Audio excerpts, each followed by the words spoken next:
How to make lowball offers on your wholesale deals. Guys, it's Rick in here with Flip with Rick, and you know what to do to continue to receive the absolute best up-to-date information on wholesaling available on the internet or anywhere. Do me a favor, smash that like button, hit that subscribe button, and we'll continue to bring you the absolute best wholesale information. So let's talk about it. Low ball offers on wholesale deals. Guys, I do this all day long. And so many people think like, oh my God, I got to make a low ball offer. It's going to be so embarrassing, so humiliating. And you know what? You're partially correct. So after doing this 19 years, I can tell you there's really no such thing as a low ball offer. The whole idea of a low ball offer is to get a response from the motivated sellers. No is okay. And sometimes the best offer is no offer at all. So before we get into it, I have a great little read to help you get past this whole, oh my God, Rick, they're gonna, like, I don't want the fear of rejection. I don't want no. So there's a book out there. It's called Go for No. Here's the title of it. It's a tiny, tiny little book. It's like $9 or $10. You can get it off the internet by Richard Fenton and Andrew Waltz. And the whole premise is you actually want a no when you make your first response. How do you get a no? Make sure it's a low ball offer. That's how wholesaling works. The thing is, if the house is worth $100,000 and you're just going to make a $10,000 offer, that's not what I consider a low ball offer. That's just a completely ridiculous offer, and you're going to have zero credibility. There is an actual technique to make a lowball offer, and I'm going to give you my 19 years experience of how it works. I want you to understand, when you make your initial offer on any wholesale or really any investment deal, remember, wholesaling is about getting the absolute best price to maximize the profit in any type of real estate deal. When you make your first offer, it should be embarrassingly low. How do I know it's low, Rick? Let me tell you this. When you feel brutally uncomfortable and actually a little bit nervous and scared, you are definitely in the right place. Think about this, okay? It is really uncomfortable when you make these offers, especially the first few ones you do. I'm going to be honest with you. I was so nervous when I made my first wholesale offer. I literally thought I was going to melt. And that was a 33-year-old man, okay?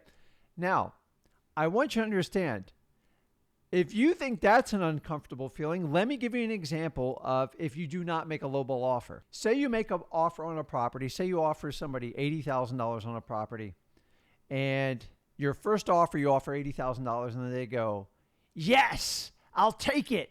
And they put out and they do a full handshake with you. When they bite your hand and they grab it and they go, let's sign the paperwork. If you thought making a lowball offer is gut-wrenching, if you make too high of an offer on your first one and they say yes right off the bat, I got to tell you, it is a helpless feeling. I have done this multiple times and I learned my lesson. That feeling of making an offer too much is so much worse than that awkward, uncomfortable lowball offer in the beginning. I'm going to teach you in this video exactly why making the lowball offer is a temporary uncomfortable feeling. Guys, it's temporary. It's like working out. You get fatigued, you get a mouthful exhausted, but you get the long-term benefit. You want to go for no, okay? This book, it's a great simple read if you get it. It literally takes you, I think, 30, 40 minutes to read it. Is your first response on any offer should be no. Well, Rick, why should it be no? Because here's the psychology of any type of real estate deal, specifically wholesale. Your seller, as much as they claim that don't admit it, they have a number inside their head. Okay. Our job is to try to extract that number and find out if we can make an offer and come to some sort of agreement. Rick, how do I get the offer if they won't give it to me? Remember, anybody says no to any type of offering in life, whether it's a product, a piece of real estate, service. When someone says no, it just means they need more information to validate their decision. No is okay. I expect a no on my first offer, and you should expect a no. Let's move forward. Let's talk about how to actually make these lowball offers. I have 5 simple rules. Guys, this is really simple. This is what I do on every offer I make. Now, I initially made the offers, and now I teach my acquisition people this exact same skill set. So let's start with rule number one. So rule number one, I've already given it to you. You've got to feel uncomfortable when you make the offer. If you're not feeling uncomfortable or like a little bit like tingly inside, you're offering too much. If the property's worth, if you were going to make a $100,000 offer and you were like fine with it, drop it down to like 60. Rick, $40,000, that's insane. Well, let me ask you this. What if they take your previous offer? Say you're going to offer $100,000 and they say yes. That means you left $40,000 on the table. I have done this, guys. I'm telling you, it is a pit in your stomach that doesn't go away for weeks. And so I want you to adjust it. What's the worst case they're going to say to you? No, right? I want you to expect it. Go for no. Absolutely, I want to know. You know why? Because that is going to give us room to open up a conversation to try to get in their head and extract that number out. So rule number one, you should feel awkward and uncomfortable when you make your lowball offers. And you know what? All the way till like I'm in 19th going in my 20th year, when I still have to make offers, and I do, I still get that feeling a little bit. I know when I get that feeling, I'm doing the right thing. So number two, this is the age-old rule. Always try to get the seller's number before you give your number. Now, the reality is it doesn't always work out that way, and I'm going to teach you how to do that. How do we elicit a response from a seller and try to pull that number without just like making an embarrassing lowball offer? I'm going to give you a couple little tips here. The key when you engage the seller is make sure you do not use trigger words. What do I mean by trigger words? We're in negotiations. Always stay away from words like contract, execution, finality, anything like that. The words home, that's a trigger. It's so personal. Like when we talk about our home, we're thinking about our family, all the great times, all the holidays, the Thanksgivings. So instead of using the word home, I want you to use the word property. It kind of separates and deviates from it. Here's trigger words that drive me nuts. Don't ever ask what someone needs. Ask what they want for a sales price on the property. Ask is a realtor's term. We are wholesalers. We are investors. We don't ask, okay? The next one is price. Don't ever use the word price. I don't like the word price. Price scares people. It frightens them. They retreat back to their initial fears, and you're going to cause tension with them. The other one I also want to avoid is sell. For some reason, when you use words the sell, people you can just see them. They start to sweat. They start to clam up. Guys, I can go on and on, for example. Signature. Oh my God. Watch somebody when you say, hey, I just need your signature here. Simple replacement words like autograph, need your okay, like perfect examples. So let's walk through a couple examples on how to elicit the initial response from your seller to try to get that number out of their head. Mr. Seller, what is it you need to get rid of this house? And just shut up. That's it, guys. This isn't like Grant Cardone Sales University. You've just got to avoid the trigger words and ask them right. Now, now the difference is, what if I ask it like this? Hey, Mr. Seller, what are you asking for this home of yours? Dude, you're going to get killed on that one. Avoid the trigger words. Another example is, hey, Mr. Seller, what do you need to get to move out of this property? Simple words like that, guys. Don't overcomplicate it. Keep it super simple. Elicit that first response from the seller. You're trying to get that number. Let's talk about rule number 3. A lot of times, the sellers will not give a response to this. Now, one or two things true is, A, they don't know the number. 9 times out of 10, they always do. So sometimes little old ladies don't know the number, and you have to respect it to a point. Number 2, they're not telling you the number because they think they are playing a poker game with you, and you have got to break that chain of reaction. I said, Mr. Seller, what do you need to get to move on from this property? Really simple words like that, and most of the time that works. So they go, I don't know. Oh my God, drives you nuts. I got so tired of this response, I came up with what I call the volley response. So you call it volleyball. You know how you hit the ball back and forth? If you overcome somebody's objections at least twice, you have a 90% probability of getting a response from them. So let me show you how it works. Well, Rick, I don't know. I can't think of the number offhand. And Mr. Seller, I know you don't know, but if you did know, what do you think you need to get out of that property? All you are is rephrasing the question and serving it back to them. Guys, it sounds so basic, but I'm telling you, it works phenomenally. Once you volley it back, it's their turn to talk. And all you did was pivot it, and you're trying to get them. So one or two things happens. Either they're going to give you the number or you're going to tick them off. Now, both ways is you're trying to work down a funnel to get an answer.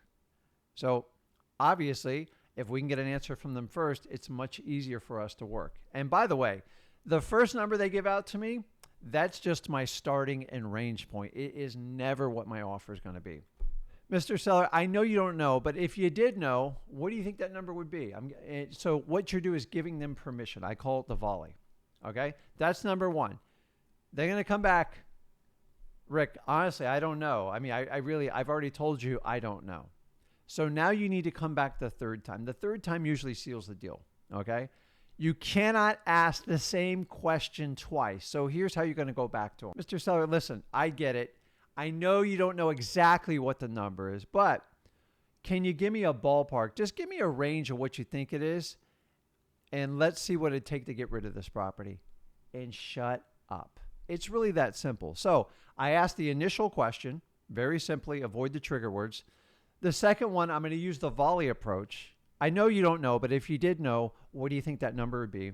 They get it, and then they're going to serve it back to you, and they think they're all done. They're going to let their guard down 9 times out of 10. And the third one is they never expect you to volley it back, but you're working with Flip with Rick. I'm going to give you all the tools of the trade listen, I get it. I know you don't know exactly what it is, but I tell you what, why don't you just kind of give me a ballpark range of what you think you need to get rid of this property and shut up. By the third time, they're so tired of talking about it, they're usually going to pull that subconscious number and they're going to give it to you. I'm telling you, the volley method works absolutely amazing. It was complete trial and error really for about 10 years before I came up with that method. If you volley and reposition it 9 times out of 10, after the third one, you will get a number. Now, sometimes they might lie about the number, but at least you got a starting point.